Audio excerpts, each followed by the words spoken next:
नमस्कार श्रोते हो, स्वागत आहे तुमचं मराठी नॉव्हल्स स्टुडिओमध्ये. चॅनलवर पहिल्यांदाच आला असाल तर चॅनलला सबस्क्राईब नक्की करा. सोबतच बेल आयकॉनसुद्धा जरूर प्रेस करा. प्रतिशोध, अ रिव्हेंज लव्ह स्टोरी, भाग 30. नो, इतक्या दिवसानंतर भेटलोय तर बायकोला चांगली कडकडून मिठी मारायची सोडून थांब म्हणतोयस? निशा हसत होती. बायको, नवरोबा, हा काय प्रकार आहे? स्पर्श गोंधळून त्यांच्याकडे मनात विचार करत बघत होती. रघुने पायऱ्यांवर उभ्या असलेल्या स्पर्शकडे बघितलं आणि युवराजला खुणावलं. युवीने नजर पायऱ्यांवर केली तर स्पर्श आश्चर्याने त्यांना बघत होती. युवीने भीतीने एक आवंढा गिळला. आता पुढे. निशा, स्टॉप यार प्लीज. युवीने आता निशाला अक्षरशः स्वतःपासून दूर करत जरा लोटलंच आणि तो स्पर्शकडे बघत होता. आत्या आजी पण स्पर्शकडे बघत होत्या. अरे सुनबाई, आजी स्पर्शला पाहून म्हणाली. थँक्स आजी, तू मला सुनबाई म्हणलंस? जरा सांग या नवरोबाला. निशा युवीच्या हातात हात अडकवत म्हणाली. स्पर्श आजी आणि आत्याजवळ येऊन त्यांना बघत थांबली. निशा, बाळा, ही स्पर्श आहे, आत्या म्हणाली. कोण स्पर्श? निशा स्पर्शकडे बघत.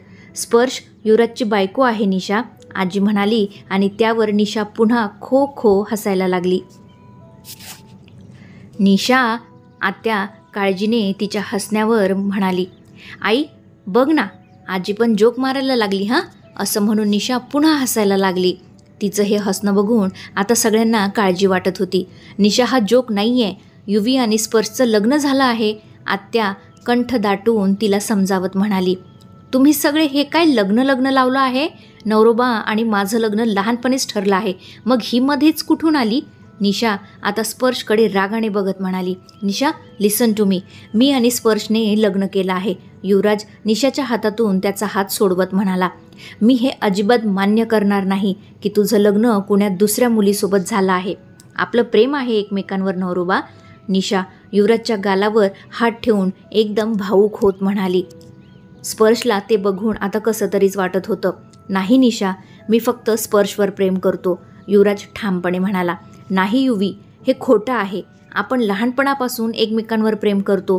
कित्येकदा आपण खेळताना लग्न केलं आहे, निशा डोळ्यात पाणी आणून पुन्हा म्हणाली. निशा, तो लहान असतानाचा खेळ होता आणि मी गीतासाठी तुझ्यासोबत खेळायचो. मला तेव्हाही हे सगळं नव्हतं आवडत, युवराज म्हणाला. पण माझ्यासाठी खेळ नव्हता युवी, मी तर त्या सगळ्या गोष्टी खऱ्या मानत आले आहे. तुझ्यासोबत लग्न करून आपला संसार मांडायचा आहे युवी मला, आणि तू म्हणतोयस ते सगळा एक खेळ होता? तू असं कसं म्हणू शकतोस? आजपर्यंत मी तुझ्या व्यतिरिक्त कोणत्याच मुलाचा विचारही केला नाही आहे, कारण माझं तुझ्यावर खरंच प्रेम आहे. मोठे होऊन आपण लग्न करू, आपलं प्रेम पूर्ण करू, याच स्वप्नात मी मोठी झाली आहे युवी, आणि तू म्हणतोयस हा सगळा खेळ समजून मी तुला विसरून जाऊ? निशाने रडत युवीची कॉलर पकडली. तिचं रडणं बघून आत्यालाही रडू येत होतं. का नाही येणार? एकुलती एक मुलगी होती ती त्यांची. निशा, आय एम सॉरी, माझं खरंच तुझ्यावर प्रेम नाही आहे. मी स्पर्शवर प्रेम करतो आणि आमचं लग्न झालं आहे, हेच आता सत्य आहे. युवराज तिच्या डोक्यावरून हात फिरवत म्हणाला. आय हेट यू युवी, असं म्हणत निशा तिच्या रूममध्ये पळत निघून गेली. निशा, बाळा ऐक ना, आत्या तिच्या मागे जात म्हणाली.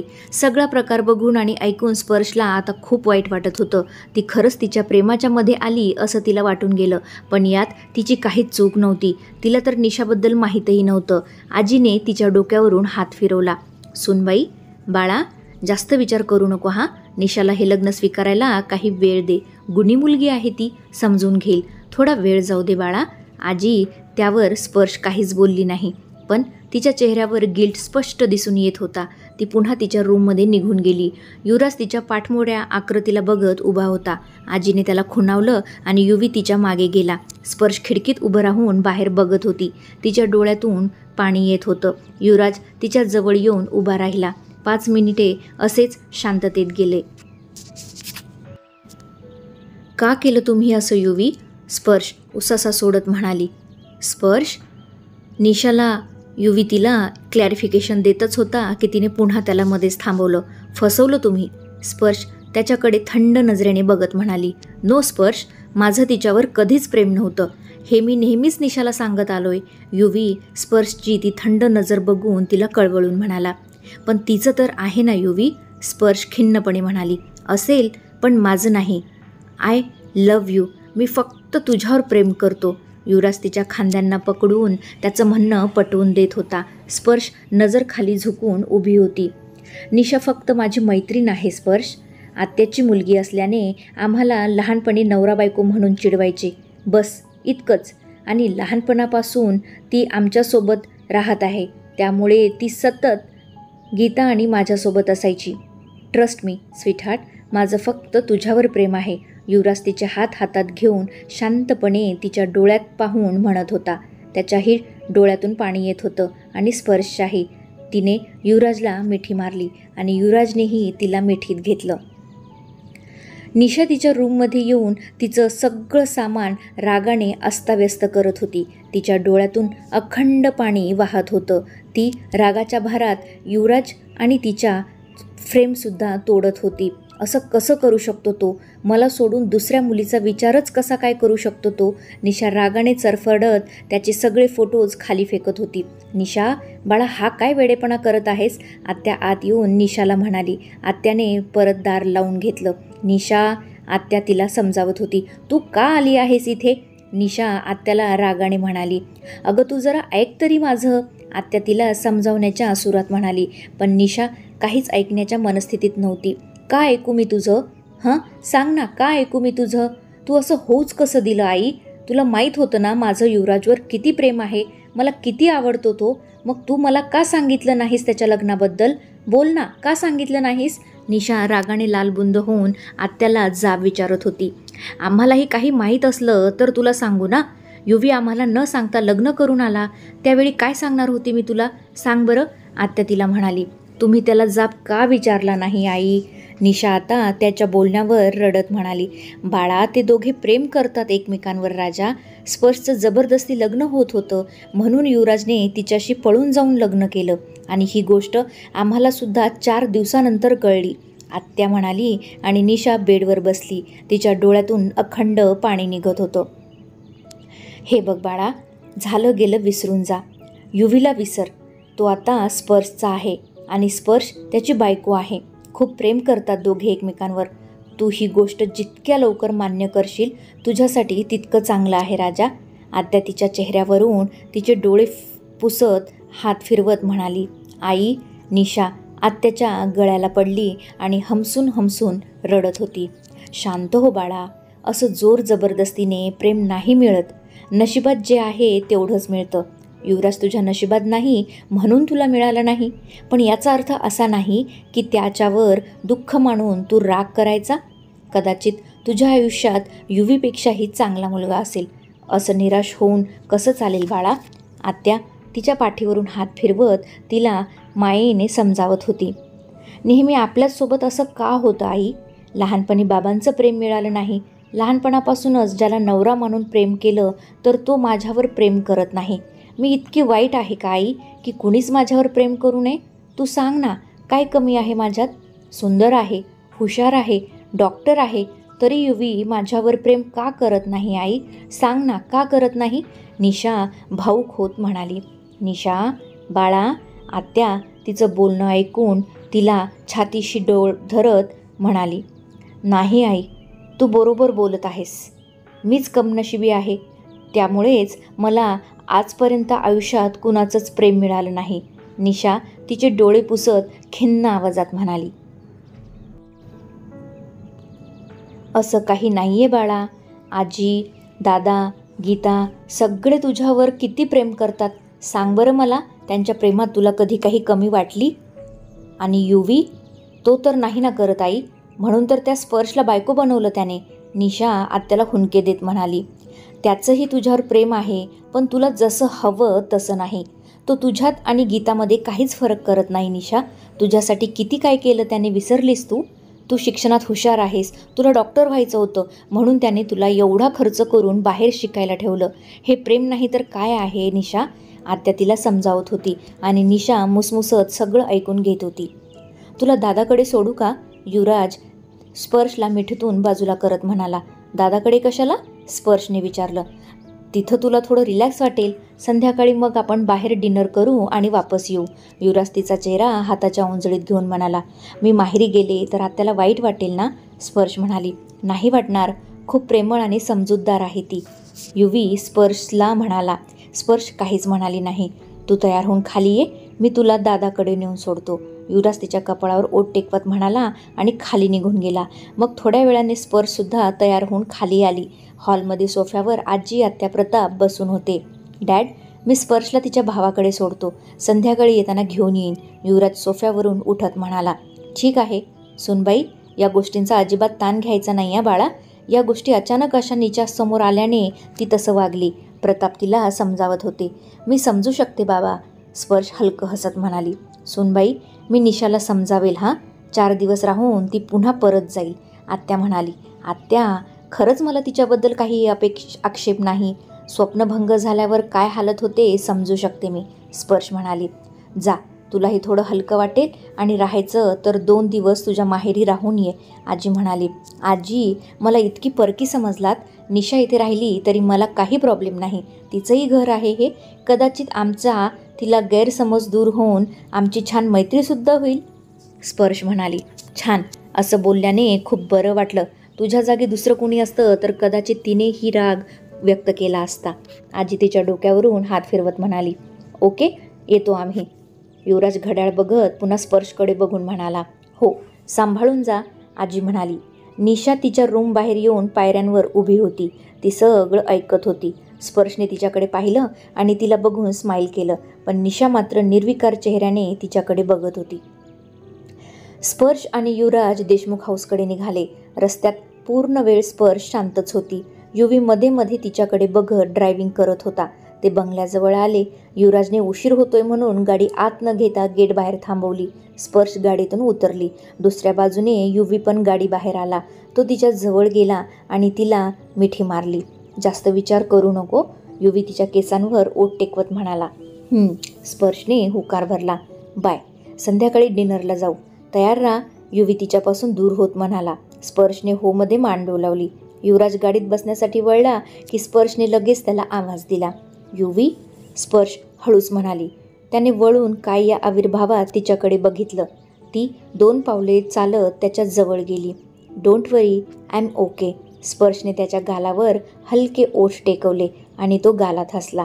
आय लव्ह यू, असं म्हणत त्याने तिच्या कपाळावर पुन्हा ओठ टेकवले आणि बाय करून निघून गेला. स्पर्श त्याची गाडी दिसेनाशी होईपर्यंत तिथेच उभी होती. मग ती सुद्धा आत गेली. स्पर्श बाळा, तू? साहिल तिला अचानक असं सकाळी सकाळी दारात पाहून म्हणाला. गुड मॉर्निंग दादा. स्पर्शने त्याला नॉर्मल होत मिठी मारली. Good morning. युवी पण आलाय का? साहिलने तिच्या बाहेर बाजूला बघत म्हणाला. आले होते, मला सोडून पुन्हा ऑफिसमध्ये गेले, स्पर्श सोफ्यावर बसून म्हणाली. अगं मध्ये घेऊन यायचं ना, आनंदी म्हणाली. वहिनी, अगं त्यांना ऑफिसला वेळ होत होता, स्पर्श जरा त्यांच्या या प्रश्नांवर चिडून म्हणाली. बरं बाबा, चिडू नको, काय खाणार ते बोल, आनंदी तिच्या डोक्यावरून हात फिरवत म्हणाली. मला काही नकोय, मी जरा रूममध्ये जाऊन पडते, स्पर्श त्यांना म्हणाली. स्पर्श, तुझी तब्येत तर ठीक आहे ना बाळा? साहिल तिचा पडलेला चेहरा बघून म्हणाला. युवराजसोबत भांडून वगैरे तर आली नाहीस ना? आनंदी म्हणाली. दादा, वहिनी, मी सहज आले तरी तुम्हाला असं वाटतं का की आमचं भांडण झालं असेल? स्पर्श आता पुरती वैतागली.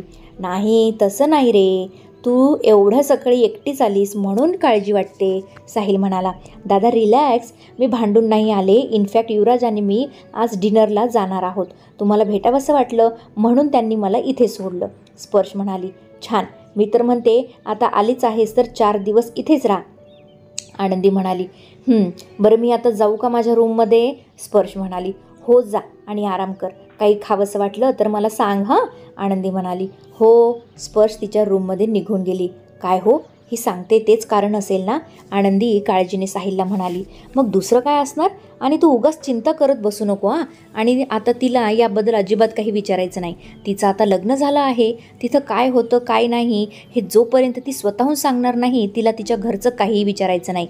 तिला गोष्टी हँडल करू दे आता, साहिल तिला समजावत म्हणाला. समजलं, जा आता उशीर होतोय, आनंदी नाक मुरडत म्हणाली. बाय, साहिल आनंदीच्या कपाळावर ओठ टेकवून म्हणाला आणि ऑफिसला निघून गेला. निशा बाळा, जेवायला ये, आजी तिच्या रूममध्ये येत म्हणाली. मला भूक नाही आजी, निशा म्हणाली. बाळा, असं म्हणून कसं चालेल राजा, आजी तिच्या डोक्यावरून हात फिरवत म्हणाली. निशा काहीच बोलली नाही. निशा बाळा, काही गोष्टी आपल्या हातात नसतात आणि नशिबातही नसतात, मग त्यासाठी असं हताश होऊन बसायचं नसतं ना बाळा. आजी तिला गोष्टी समजावून सांगत होती. आजी खरंच युवी माझ्या नशिबात नाही का गं? निशा डोळ्यात पाणी आणून आजीला म्हणाली. कोण म्हणलं युवी तुझ्या नशिबात नाही? तो आयुष्यभर तुझ्याच सोबत आहे, पण तुझा मित्र म्हणून, जीवनसाथी म्हणून नाही, आजीने तिला समजावलं. निशा परत रडत होती. बस, ज्या गोष्टी आपल्यासाठी नाहीत त्यांच्यासाठी असं रडत बसायचं नसतं. आणि तू एक डॉक्टर आहेस, तुला छान मोठा डॉक्टर नवरा मिळायला हवा. हा घोडा तुझ्या लायक अजिबात नाही या बिझनेसमॅन म्हणे, नुसता नफा तोटा बघत असतो. त्या स्पर्शने कसं काय याला पसंत केलं देव जाणो. आकडू चिडका बिब्बा आहे नुसता हा, आजी म्हणाली. आणि निशा तिच्या बोलण्यावर खुदकन हसली. अशीच हसत राहा, गीतालाही तू दुःखी असलेली नाही आवडणार. आजी डोळ्यात पाणी आणून म्हणाली. अरे हो, मी सकाळपासून घरी आले आणि मॅडम मला एकदाही दिसल्या नाहीत. कुठे आहे गीता? मध्ये तिचा फोन पण लागत नव्हता. आईने सांगितलं होतं ती दूर टूरवर गेली आहे, अजून आली नाही वापस, निशा म्हणाली. तिच्या बोलण्यावर आजीला पुन्हा भरून आलं आणि आजीने तोंडाला पदर लावला आणि रडत होती. आजी काय झालंय? निशा आजीला तसं पाहून काळजीने म्हणाली. निशा, आपली गीता. आजी रडत होती. आजी काय झालं सांग ना, काय झालं गीताला? निशा आता आजीला तसं बघून खूपच घाबरली. गीताचा खूप मोठा ॲक्सिडेंट झाला आहे, आजी रडत म्हणाली. काय? कधी? निशा हे सगळं ऐकून आता आश्चर्याने घाबरून म्हणाली. मागच्या वेळी तू गेलीस त्याच्या काही दिवसानंतरच. आजीने निशाला घडलेला सगळा प्रकार सांगितला आणि ते सगळं ऐकून निशाला खूप मोठा धक्का बसला. तिच्या डोळ्यातूनही आता अश्रू वाहत होते.